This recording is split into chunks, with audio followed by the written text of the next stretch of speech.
اور ابن فاکیانی نے فجر منیر میں یہ واقعہ لکھا کہ ایک اللہ کے ولی حضرت موسیٰ تھے،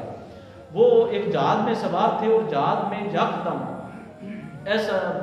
مرل آیا کہ جہاز ڈوبنے لگا، تو اسی وقت ان کی آنکھ لگی، خواب میں حضور صلی اللہ علیہ وسلم کا دیدار ہوا۔ سرکار رسالت مآب صلی اللہ علیہ وسلم نے فرمایا یہ درود پاک 1000 بار پڑھو، تمام کے تمام قافلے والے جب یہ پڑھیں گے تو انشاءاللہ جہاز کو نجات مل جائے گی۔ یہ درود پاک ابھی 300 مرتبہ ہوا تھا کہ اللہ پاک نے جہاز کو مکمل امان بخشا۔ وہ بزرگ کہتے ہیں جہاز ڈوبنے والا تھا، سب نے غرق ہو جانا تھا، اس درود مصطفیٰ کی برکت سے مکمل نجات ملی۔ وہ درود وہی درود تنجینا ہے، اس کے لفظ جہاں تک پیش کیے گئے حدیث پاک میں کہ اس روایت میں، اور میں نے ضیاء النبی شریف میں بھی یہ روایت پڑھی، حضور ضیاء الامت رحمۃ اللہ علیہ نے ذکر کی کہ اللہم صلی علی سیدنا و مولانا محمد صلاۃ تنجینا بہا من جمیع الاحوال والآفات وتقضی لنا بہا جمیع الحاجات وتطہرنا بہا من جمیع السیئات وترفعنا بہا انک اعلی الدرجات وتبلغنا بہا اقصى الغایات من جمیع الخیرات فی الحیات وبعد الممات۔ اس کے آگے جو لفظ ہیں یہ بھی اگر پیش کر لیے جائیں تو بہتر ہے، انک مجیب الدعوات ورافع الدرجات ویا قاضی الحاجات ویا کافی المحمات ویا دافع البلیات ویا حل المشکلات غثنی غثنی غثنی یا الہی انک علی کل شیء قدیر۔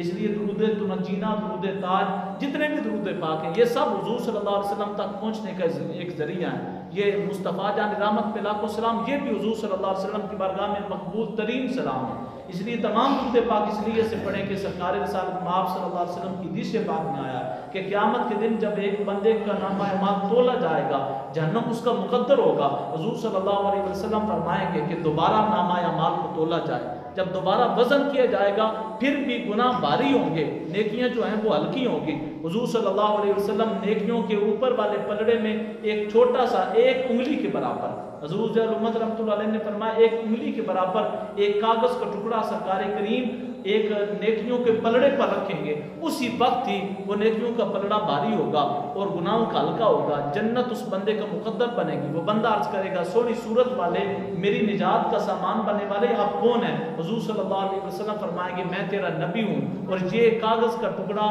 وہ ہے جس کے اوپر وہ درود لکھا ہے جو تو نے میری ذات پر پڑھا ہے، جو تو نے میری ذات پر پڑھا ہے۔ اس لیے حضور صلی اللہ علیہ وسلم کا درود قیامت کے دن بھی بندے کے لیے نجات کا سامان ہے۔ رمضان مبارک کی اسی ساعتوں میں زیادہ سے زیادہ کوشش کریں اپنے ہاتھ میں ایک تسبیح رکھ لیں، جب تسبیح ہوگی ہاتھ میں تو چلتی بھی رہے گی، درود پاک پڑھتا بھی بندہ رہے گا، اور جتنا درود پڑھیں گے اتنا ہی دعاؤں میں قبولیت کے آثار آپ کو واضح